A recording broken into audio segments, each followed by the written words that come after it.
All right, let's talk about something we all grapple with, setting goals. But we're not just going to talk about making another to-do list. Today, we're diving deep into how you can set goals that are so connected to who you are, they stop feeling like a chore and start feeling, well, like what you were meant to be doing.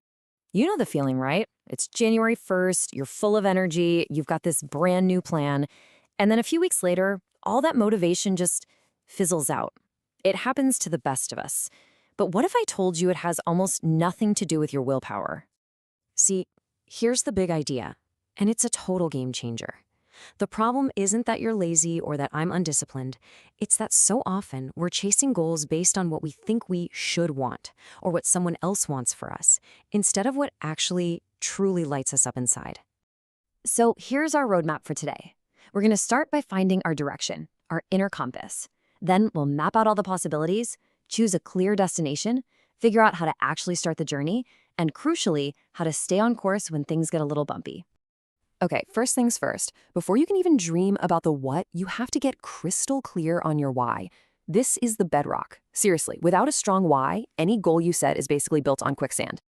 And this is where the magic happens. The most powerful, sustainable goals, they're just an expression of your core values. Think about it for a second. What really, truly matters to you? Is it creativity, connection, maybe security or personal growth? These are your North Star. If you align a goal with one of those, the motivation just comes naturally. And that natural drive, well, it has a name: intrinsic motivation. This is the secret sauce. It's the huge difference between a goal you feel you have to do versus one you genuinely want to do. When you have this, the journey itself starts to feel like the reward. And just look at this comparison, it makes it so clear. An extrinsic goal, something like, I need to lose weight because my doctor said so, that's all outside pressure. It feels heavy, like a should. But an intrinsic goal, I want more energy so I can play with my kids, that is powered by a deep personal value, family. Can you feel the difference? One's a burden, the other is a purpose. Okay, so our inner compass is calibrated. We know what direction we're heading in. Now it's time to pull out the map and see what the landscape of our life actually looks like. It is so easy to get tunnel vision, right? To only focus on your career or just your health. But taking a step back and looking at your whole life, that's powerful. You can go through these domains and just ask yourself, where am I thriving? And, where could I use a little more attention? A meaningful life is usually a balanced one, and this is how you see the whole picture. All right, we've surveyed the landscape. We have a few ideas bubbling up. Now it's time to get specific.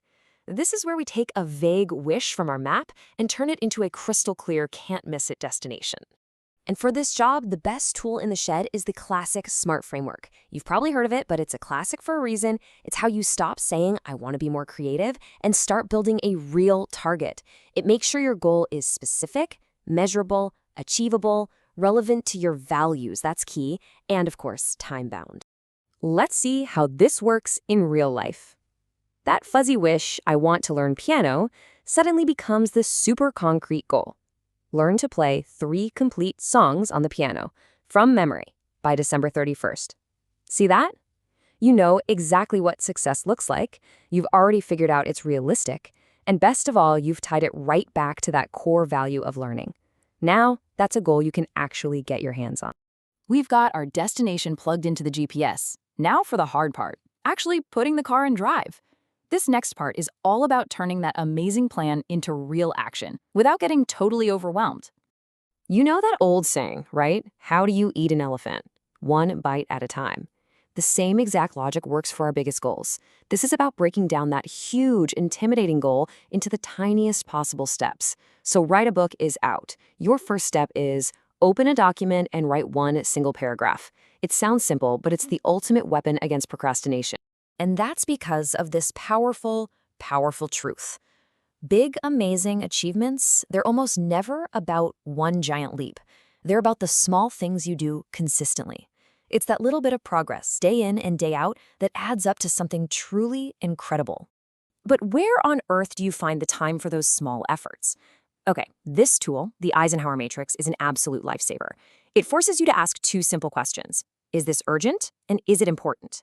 Because our most meaningful goals, things like learning that new skill or planning for the future, they almost always live in that important but not urgent box.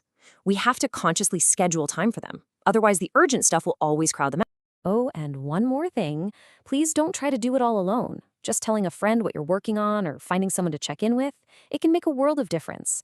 That little bit of support can be the boost you need on the days you just don't feel like it.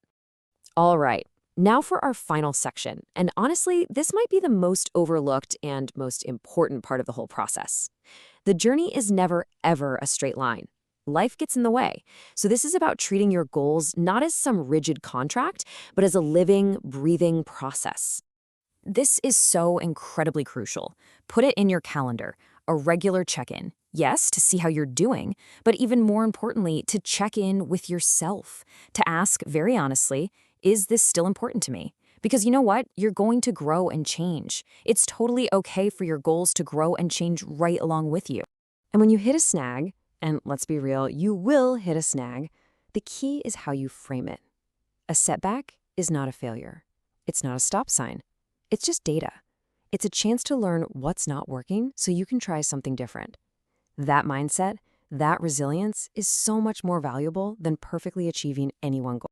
So, if there's one thing to take away from all this, it's that setting meaningful goals isn't really about getting to some final destination. It's about being on the journey. It's a continuous cycle of discovery, of action, of learning and adapting. The journey itself is the whole point. So the only real question left is, what's your next small step?